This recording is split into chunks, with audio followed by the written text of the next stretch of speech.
오늘은 이 깊은 침묵, 우리가 느끼는 깊은 침묵, 하나님이 침묵을 하시는 건지 아니면 우리가 침묵하신다고 느끼는 건지는 모르겠지만 어쨌든 느끼기로는 이 깊은 침묵을 느낀단 말이죠. 이 깊은 침묵을 우리가 어떻게 이해를 하고 또 어떻게 극복을 해야 될까라고 하는 과제를 놓고 말씀을 나누려고 합니다. 바라기는 우리들 안에 침묵을 경험했거나 아니면 지금도 침묵 상황을 느끼고 있는 성도가 있다면 오늘 말씀을 통해서 이 침묵의 문제가 해결되어 주시고, 그리고 단비가 내리듯 여러분 마음이 다시 촉촉해지고 뜨거워져서 주 예수 그리스도의 십자가 보혈로 온전히 세워지는 믿음의 길을 걸어가는 저와 여러분 되었으면 좋겠습니다.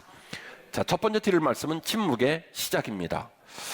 친밀하고 즐겁고 기쁘고 행복하다가 어느 날 느닷없이 침묵이 시작되더라는 거예요. 오늘 여러분에게 소개할 본문은 몇 번 설교를 한 적이 있는 엠마오 마을로 내려가던 두 제자 이야기를 소개하려고 합니다. 이 두 제자가 예루살렘을 떠나게 되었고, 예루살렘을 떠나는 제자들이 느꼈던 마음은 불행이었습니다. 우리는 어떻다? 우리는 불행하다. 이 감정을 느끼기 시작했죠. 그러니까 예루살렘을 떠나서 엠마오로, 아마도 엠마오가 고향이었던 것 같은데, 엠마오로 내려가는 제자들의 마음은 행복하지 않고 불행하고 가슴이 답답하고, 그리고 그들의 마음에는 소망과 기대와 행복은 없고 오직 절망과 슬픔만 있으니 뭐가 시작이 되는 거예요? 하나님과 제자 사이에 깊은 침묵이 시작되고 있더라는 것이죠. 자, 그들이 이야기를 나눕니다. 그리고 그들은 말합니다. 우리 더 이상 여기 있지 말고 예루살렘 떠나자라고 얘기를 해요. 제자들이 예루살렘을 떠나는 건 정상이에요? 비정상이에요? 쌈나시겠네? 비정상이죠. 왜냐하면 예루살렘에서 예수님께서 십자가에 달려 돌아가셨거든요.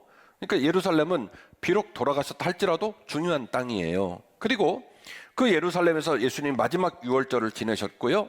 그리고 그 예루살렘에서 마지막에 제자들이 세상에 이런 고백도 했걸랑요. 뭐라고 고백을 했냐면, 주님, 모든 사람이 다 흩어질지라도 저는요 주님을 배신하지 않을 거예요. 주들이 말했어요. 절대로 배신 안 하고 예루살렘 지킬 거라고. 마지막으로 우리가 사도행전을 통해 알고 있는 것처럼 오순절 다락방에 성령 충만함을 경험한 것도 어디냐면 예루살렘이거든요. 예루살렘은 그냥 흔히 지나가다 만난 도시가 아닙니다. 신앙의 본거지, 자기들의 사역의 본거지, 자기들의 뜻이 깃든 가장 소중한 땅이 예루살렘인데, 그 소중한 땅 예루살렘을 포기하고 내려가겠다는 거예요. 다시 질문합니다. 세상 사람들이 여러분을 볼 때 여러분이 신앙생활 포기하는 것, 신앙생활이 어리버리 되는 것, 정상으로 볼까요? 비정상으로 볼까요? 이건 대답이 크게 나오시네. 세상 사람이 여러분을 보면요 비정상으로 봐요. 세상 사람은 뭐를 볼 때 이미 여러분에게 마음을 바꿔먹었냐면, 세상 사람 중 한 사람으로 살다가 예수를 믿기로 작정을 했을 때 이미 저 사람 특이하구나, 저 사람 나하고는 다른 인생을 사는구나라고 여러분에게 마음을 다르게 준 분들이거든요. 그래서 여러분이 그렇게 결정한 신앙생활을 포기하고 신앙생활의 레벨치가 떨어지는 순간 세상 사람들은 생각해요. 되게 이상하다 그러는 거예요. 그런데 당사자인 두 제자는요 이 일을 이상하게 생각하지 않았어요. 예루살렘 떠나는 건 당연하다, 떠난 거죠. 그때에 예수님께서 그들을 찾아오십니다. 17절 말씀인데요, 예수께서 이르시되 너희가 길 가면서 서로 주고받고 하는 이야기가 무엇이냐 하시니 두 사람이 슬픈 빛을 띠고 머물러 섰더라. 여러분, 이 본문 되게 이상하죠? 길 가는 사람에게 찾아갔습니다. 질문을 해요. 길 가는 사람에게. 길 가는 사람 만나고 질문을 하면은요, 나누는 얘기가 뭐라고 물어보는 게 정상이에요? 어디 가냐고 물어보는 게 정상이에요? 그쵸? 역시 똑똑하셔. 네. 어디 가냐고 물어봐야 된다는 거예요. 여러분 공감하시겠습니까? 어딘가를 길을 가는 사람을 만나서 물어봐요. 그러면 질문이 어떻게 나와야 정상이냐면, 당신 지금 어디 가는 거요? 라고 물어봐야 되는 거예요. 근데 주님은요 어디 가냐고 안 물어봐요. 그러니까 이게 굉장히 또 중요한 무언의 메시지인데, 너희들이 지금 어디를 가는 건 중요하지 않다는 거예요. 엠마오를 가든 어느 땅을 가든 그건 어디 가는 건 중요한 게 아니라, 너희들은 원래 어디 있어야 된다? 예루살렘에 있어야 되는데 어디를 가고 있단 말이에요. 그래서 주님이 물어봐요. 너희들 뭔 얘기 나누고 있니? 라고 물어봐요. 이들은 대답하지 않습니다. 슬픈 빛을 띠고 머물러 서서 주님을 물끄러미 쳐다봐요. 그리고 오히려 이런 얘기를 합니다. 당신 말이지, 당신도 보니까 예루살렘에서 같이 내려오는 길인 것 같은데 예루살렘에 일어난 그 큰 사건, 우리 모두가 절망을 경험하고 우리 모두가 침묵이 시작될 수밖에 없었던 그 기가 막힌 사건을 당신은 왜 모르냐? 그 일로 말미암아 우리가 슬프고 그 일로 말미암아 우리가 절망했고 그 일로 말미암아 우리가 너무너무 지금 어둠 가운데 놓여 있는데 굳이 그걸 당신이 몰라서 물어본다는 게 말이 되느냐라고 이야기를 하시는 거죠. 주님은요, 제자들에게 깃들고 있는 침묵이 시작되고 있고 침묵이 점점 깊어지고 있는 그 문제를 해결해 주시기를 원하셨어요. 그래서 어디를 가냐고 물어본 게 아니라 뭔 얘기를 하냐라고 물어본 거예요. 왜요? 그 무슨 얘기 안에 뭐가 담겨 있어요? 슬픔, 절망, 포기, 깊은 침묵의 이유가 담겨져 있겠죠. 제가 소개할 건 3가지인데 그 안에 이들이 왜 침묵하고 있는지, 이들이 왜 절망하고 있는지 스토리가 나오겠죠. 그 스토리를 다 들어주고 그걸 치료해 주기 위하여 주님이 개입을 한 거예요. 그래서 물어봐요. 어디 가니? 라고 묻지 않고 너 지금 무슨 얘기를 하고 있니? 라고 묻습니다. 그들은 절망하고 슬퍼하면서 주님에게 드디어 따박따박 대답을 합니다. 그 대답은 그들의 침묵이 점점점 심화될 수밖에 없었던 명분과 이유였습니다. 우리가 왜 불신하게 됐는지, 우리가 왜 점점 침묵의 깊은 수렁으로 빠져들어가는지에 관하여 타당한 이유를 몇 가지로 말을 했냐면 3가지로 이야기를 합니다. 첫 번째는 십자가의 충격입니다. 예수님이 죽었다는 거예요. 그 한 사람이 글로바라는 자가 대답하여 이르되 당신이 예루살렘에 체류하면서도 요즘 거기서 된 일을 당신은 혼자만 알지 못하느냐. 이르시되 무슨 일이 일어났길래 그러니? 라고 주님이 또 재차 물으시니까 말을 합니다. 나사렛 예수에 관한 일이다. 나사렛 예수에 관한 일이다. 그는 하나님과 모든 백성 앞에서 말과 일에 능한 선지자이었다. 그들이 왜 절망하고 그들이 왜 침묵하는 이유가 아주 명백하게 나왔어요. 그들이 거꾸로 말씀드리면 침묵하지 않고 그들이 침묵을 경험하지 않고 절망하지 않았던 이유도 명백하게 나왔습니다. 그 이유가 뭡니까?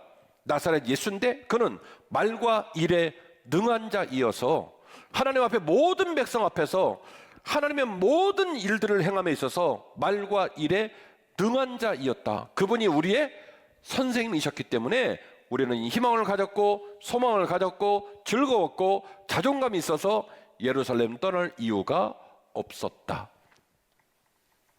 제자들이 예루살렘에 있는 일은 쉬운 일이에요? 어려운 일이에요? 어려운 일이에요. 예수님의 운동을 함으로 말미암아 예루살렘은 쟁론의 장이 되고 말았어요. 유대 지도자들은 눈만 뜨면 예수님을 핍박하고 예수님을 따르는 자들을 죽이려 했기 때문에 제자들이 예루살렘에 있는 건 쉬운 일은 아니었습니다만, 그러나 말과 일에 능한 나의 구주 예수 그리스도가 나의 선생님이시니 그들은 가슴이 쫙 펴지고 당당하고 그 힘들고 어려운 압박 속에서도 희망을 가질 수 있었다는 거죠. 그런데 그 희망의 근간인, 그 희망의 목적인 나사렛 예수가 어떻게 됐어요? 십자가에 달려서 죽어버린 거예요. 죽어버린 거예요. 그래서 그들은 절망하기 시작했습니다. 그들과 하나님 사이에 깊은 침묵이 시작되기 시작했습니다. 두 번째로 그들이 만든 침묵의 벽은 시간이 너무 많이 흘러갔다는 거예요. 우리는 이 사람이 이스라엘의 성령자라고 믿고 바랐었다. 이뿐 아니라 그 바랬던 사람이 십자가에 달려 죽었을 뿐만 아니라 우리에게 절망을 선물로 줬을 뿐만 아니라 그 일이 일어난 지가 벌써 며칠이나 됐다? 사흘이나 됐다. 이 3이라는 숫자는 성경에서 이 절망과 부정적인 어떤 스토리, 부정적인 이야기의 맨 마지막 바닥을 얘기하는 거예요.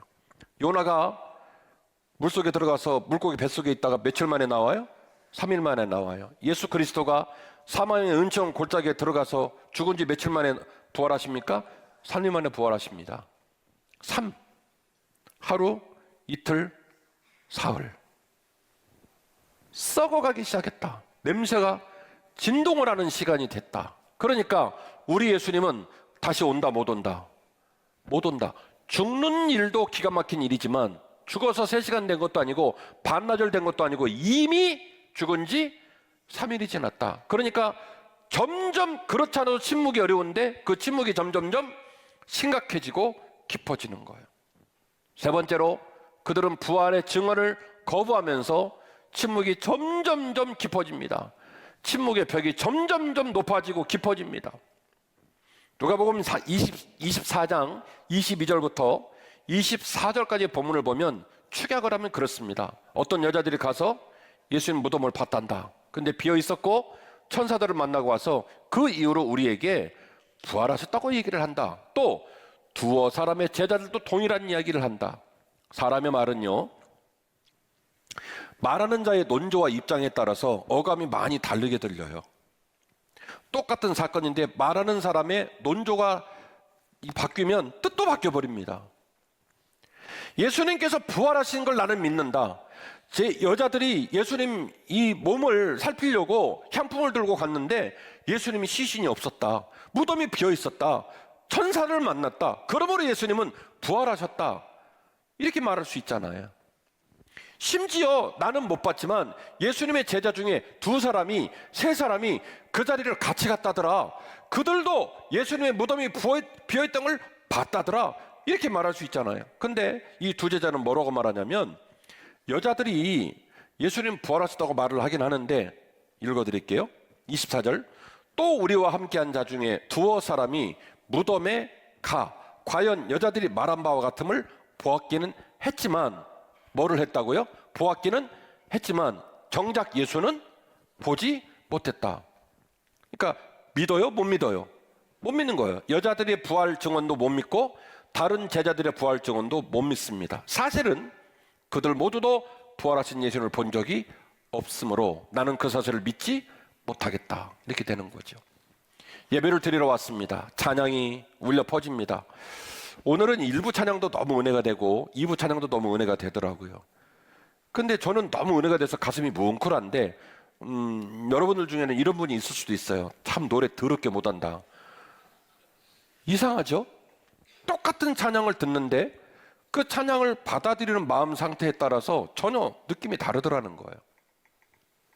하나님께서 임재하시고 우리에게 너무나 많은 은혜를 주시건만 그 사실을 믿지 않겠다고 굳게 마음을 먹은 사람에게는 그 모든 증언과 이야기들이 허망한 말에 지나지 않아요.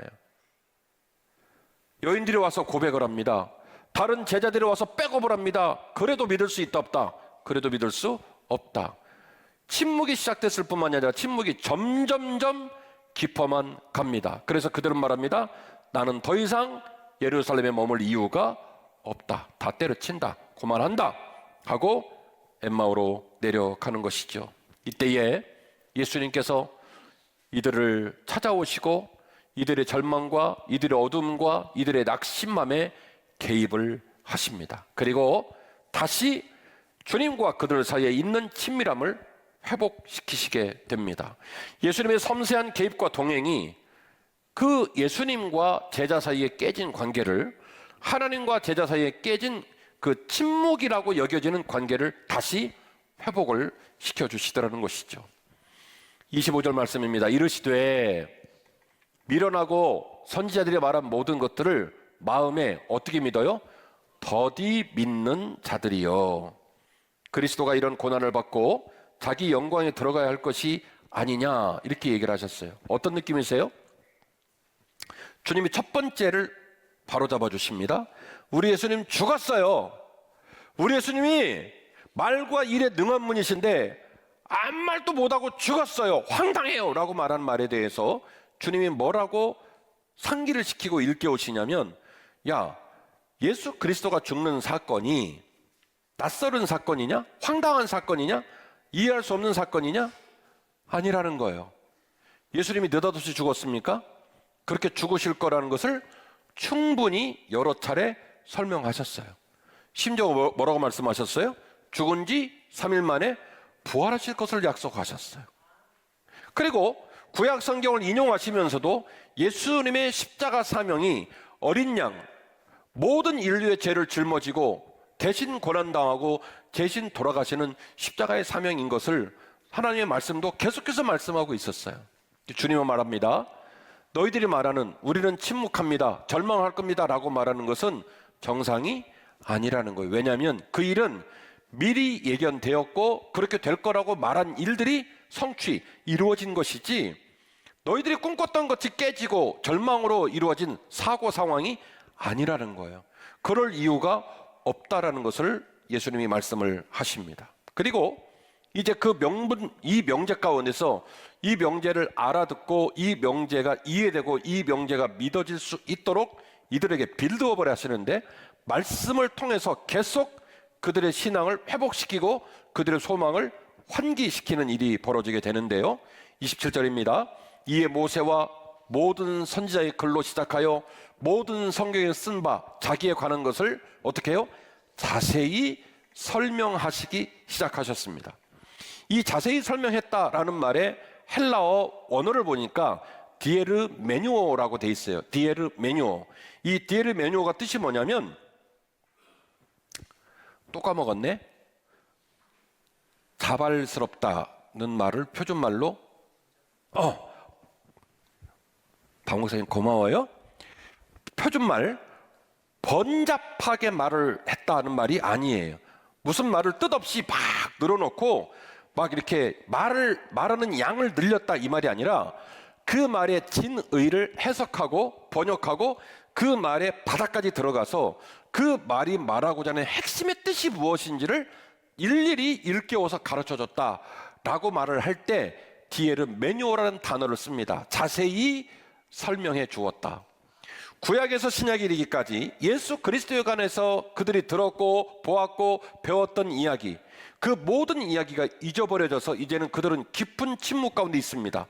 어디에도 빛이 보이지 않고 어디에도 내 믿음을 지킬 이유를 찾지 못하여 원래 있었던 신앙생활을 때려치고 교회를 등지고 예루살렘을 등지고 이제 절망의 땅이었던 속상한 삶에 버림받은 땅이었던 엠마오로 다시 내려가고 있는 그들을 향하여 디에르 매뉴어, 하나님의 말씀을 더 정확하게 캐내어서 그 뜻과 의미를 정확하게 전달해 주면서 그들의 신앙을 다시 일깨우고 있더라는 거예요.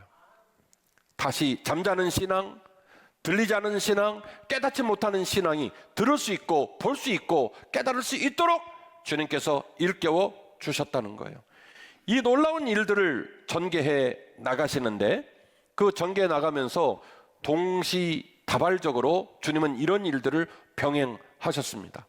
같이 동행하셨고요, 같이 숙박하셨고요, 같이 음식을 잡수셨습니다.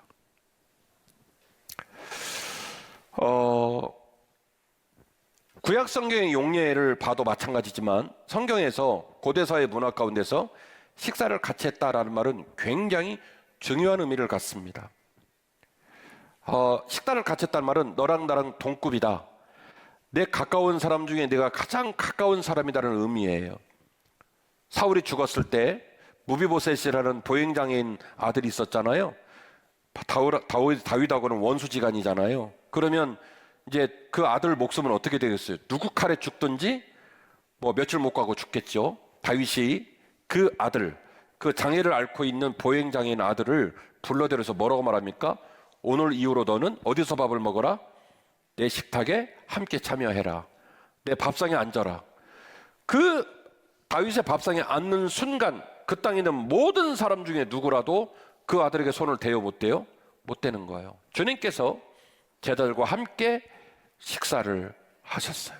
제자들에게 지금 충분한 시간을 쓰시는 거예요. 왜요? 그 침묵이 해결이 안 되고 그 절망이 올라오질 않아요. 따박따박 얘기를 해줘도 반응을 보이지 않아요. 그러니 예수님께서 충분하게 시간을 써주시는 거예요. 동행하시고 같이 밥 먹고 필요하다면 숙박까지 할 마음을 먹고 그들에게 힘을 쓰시는 거예요. 다행히 본문의 말씀을 보면 그들은 주님의 말씀으로 말미암아 가슴에 불이 붙었습니다. 그래서 그쯤에서 끝나는데요, 저는 상상해요. 만약에 안 붙었으면 성경에 이렇게 써 있었을 거예요. 그날 이후로도 3박 4일 동안 함께 하시더니 또 그러고도 해결 안 되잖아요. 아마 이렇게 써 있어요. 그날 이후로도 2주간 함께 하시더니 언제까지? 침묵이 깨지고 잃어버린 신앙이 돌아올 때까지, 친밀함이 회복될 때까지 충분하게 뭘 썼어요? 시간을 쓴 거예요. 제가 지금 에이스 부동산 전도하고 있거든요. 지나가다가 저번날 또 꽈배기 사가지고 간 거 아닙니까? 그랬더니 목사님이 웬 거냐? 제가 그렇죠. 오다 주었다고. 딱 오다 주었으니까 맛있게 먹으라고 딱 하고 딱 돌아 나오는데 얼마나 뒷모습이 멋있겠어요. 그때는 멘트를 짧게 하고 나와야 돼. 그리고 계속 가는 거예요. 알죠? 저 양반이 전도하러 오는구나. 저 양반이 우리한테 관심이 많구나. 근데요, 한 번가, 두 번가, 세 번가, 네 번 가면요, 미안하기도 하고 고맙기도 하고 나중에는요, 마음이 롤링을 하거든요. 그날따라 너무너무 마음이 어려운데 목사님이 왔단 말이에요. 아들이 집을 나가겠다고 난리를 쳤는데 목사님이 왔단 말이에요. 그러면 그날따라 처음으로 그 얘기를 하고 싶은 마음이 생겨요.